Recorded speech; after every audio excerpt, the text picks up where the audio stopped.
Welcome to Patriarchy.com, where we help you become a more virtuous leader in your marriage.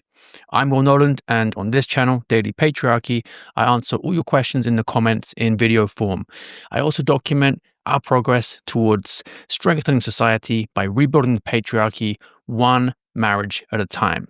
So let's get into the questions for today. But before we do, a really quick update on how the new channel is doing, thanks to your support. So you can see we are on 467 subscribers. Thanks for that. Make sure you share this content with anybody you think might benefit from it. And also subscribe and hit notify so you get the updates every day.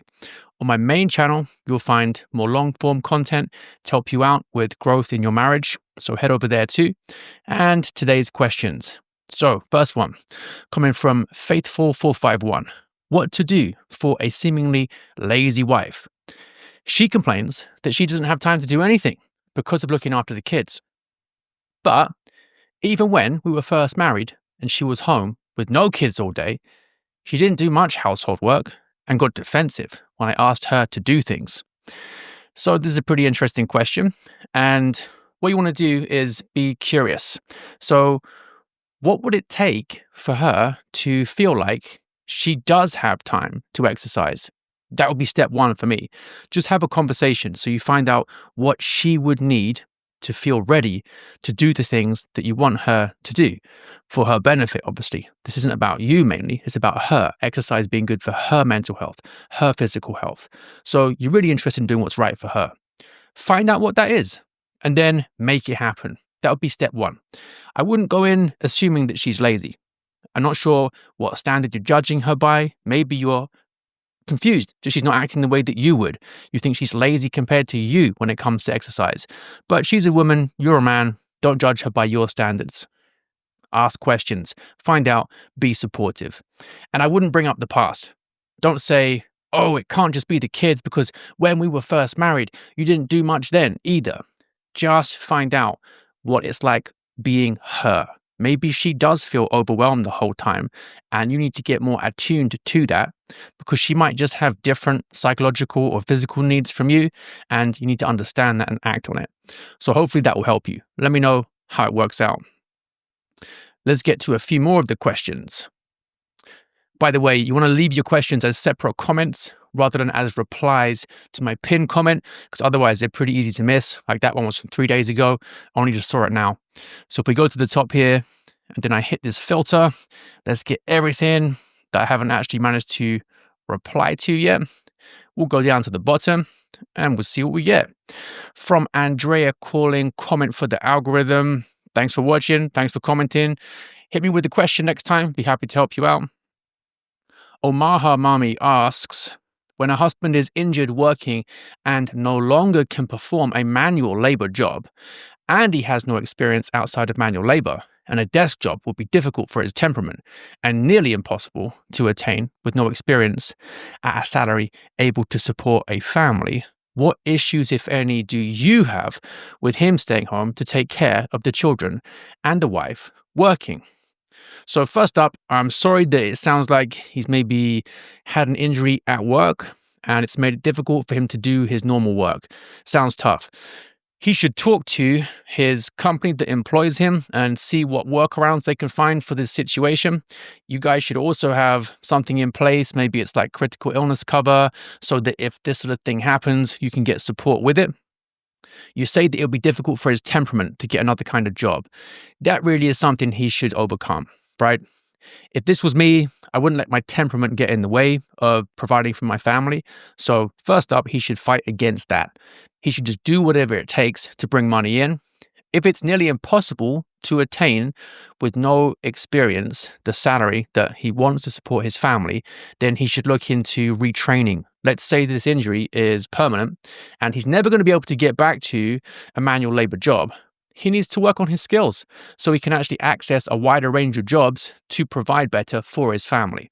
So that would be my approach to it. If for some reason it is physically impossible for him to do any kind of work at all, he's just incapacitated, then that's one of those rare occasions when it would make sense for the wife, from necessity, to have to bring in money for the family. But obviously we want to avoid going there if possible. And it sounds like in this case, it is possible. So that would be my response to that one. Hopefully that helps you out. Okay, next question here from Lance.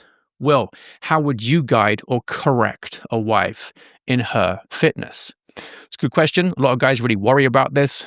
And we kind of answered it already with the previous one about a lazy wife. So why is she finding fitness hard?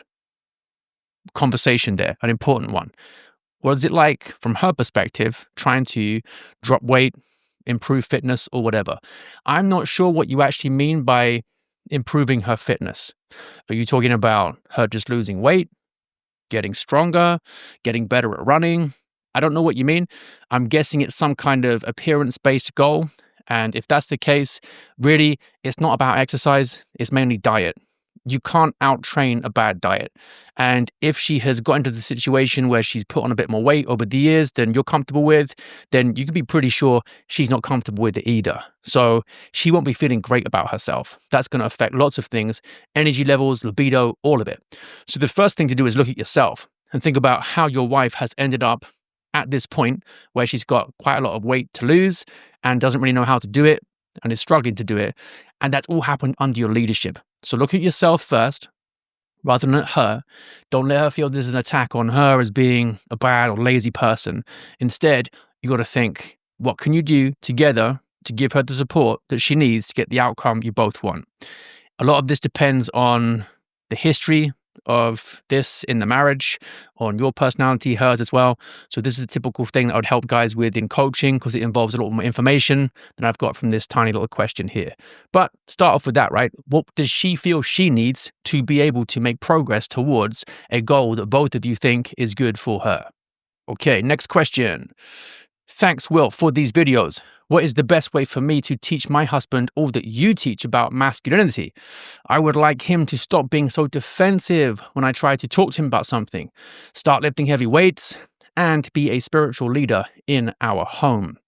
So he can watch the videos, he can join our support community if that's something he's interested in. And for you in particular, in this situation, I would try and figure out why he's so defensive. Right? He obviously feels this is an attack on him. Is that because he's feeling quite insecure and fragile about some things? Maybe talk to him about what he's struggling with and see if you can help support him towards making some changes that would make him feel a bit more accepting of where he is in life because he feels able to actually build on it rather than just complain and shut down. That would be first step for me. Give him some praise for the things he's doing that you think are positive. And also be pretty open with him about how you think him just getting defensive and shutting down isn't helping you to get anywhere.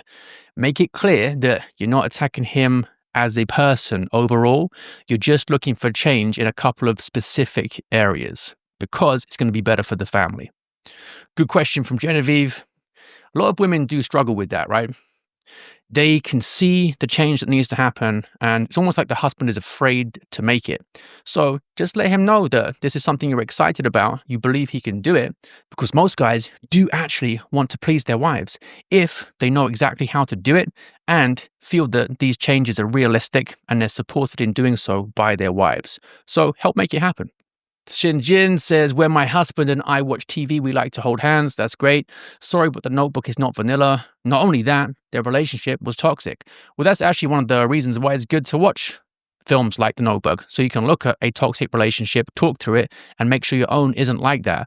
And fine, you might not think it's vanilla, but it's PG-13. So that's why I'm calling it vanilla. Good question.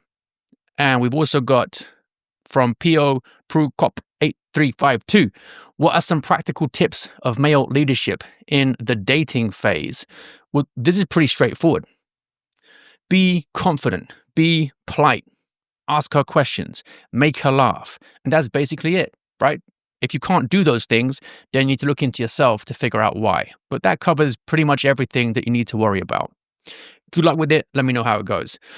Barry asks, when do you think it is an appropriate age to leave the household as a young man? Finished my degree in 2 years. Do you think it's better to move out and rent early or stay living with family until marriage? This kind of depends on you, your personality, your goals. Can't really answer this without knowing those things. I don't know them from this comment alone. Obviously, there are benefits to staying at home, not paying rent, saving up, getting deposit for a mortgage or whatever, if that's what you want to do. But for some guys, it is also beneficial just to get out there, put pressure on yourself, and some make more progress that way. So it's hard to say. Another question from Barry: how strict should you be with your money as a student? Do you think every penny should be accounted for? What % of your income do you think should be put away into a long-term investment? As long as you're just saving something, you're going to be doing better than most people. General rule of thumb is you want to save between sort of 10, 20%, closer to 20% really, of everything you've got month to month to really build wealth. But as a student, that's probably not going to be possible. Just find something realistic and go for that. All right, guys. Thanks for the questions. Drop some more in the comments for this video and we'll get to them next time. Quick update on the progress of the community. We're at 252 members. This is for guys who want extra support and attention in growing as leaders. So check it out if you're interested. Some of the benefits included, you can see down here. We've got weekly calls with me to help keep you on track. You've got courses to work through and other guys who are pursuing the same goals that you can learn from and engage with. And it's just more support for growing in all the ways that you want to. And it's amazing value at $9 a month. Check it out if you're interested. As I said, drop comments in the video here. I'll get to them tomorrow. Thanks for subscribing. Share this with anyone you think is going to grow from it. And I'll see you tomorrow.